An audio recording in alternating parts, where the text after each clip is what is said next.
സങ്കീർത്തനം 8. സംഗീത പ്രമാണിക്ക് ഗദ്യരാഗത്തിൽ ദാവീദിന്റെ ഒരു സങ്കീർത്തനം. ഞങ്ങളുടെ കർത്താവായ യഹോവേ, നിന്റെ നാമം ഭൂമിയിലൊക്കെയും എത്ര ശ്രേഷ്ഠമായിരിക്കുന്നു.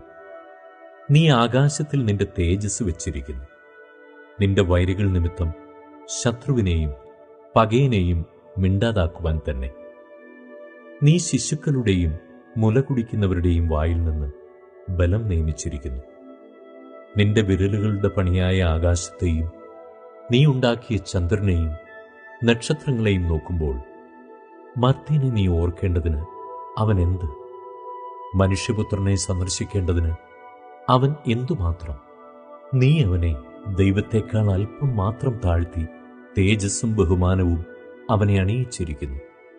നിന്റെ കൈകളുടെ പ്രവൃത്തികൾക്ക് നീ അവനെ അധിപതിയാക്കി സകലത്തെയും അവന്റെ കാൽ കീഴിയാക്കിയിരിക്കുന്നു. ആടുകളെയും കാളകളെയും എല്ലാം, കാട്ടിലെ മൃഗങ്ങളെയൊക്കെയും, ആകാശത്തിലെ പക്ഷികളെയും സമുദ്രത്തിലെ മത്സ്യങ്ങളെയും സമുദ്രമാർഗങ്ങളിൽ സഞ്ചരിക്കുന്ന സകലത്തെയും തന്നെ. ഞങ്ങളുടെ കർത്താവായ യഹോവേ, ലൊക്കെയും എത്ര ശ്രേഷ്ഠമായിരിക്കുന്നു.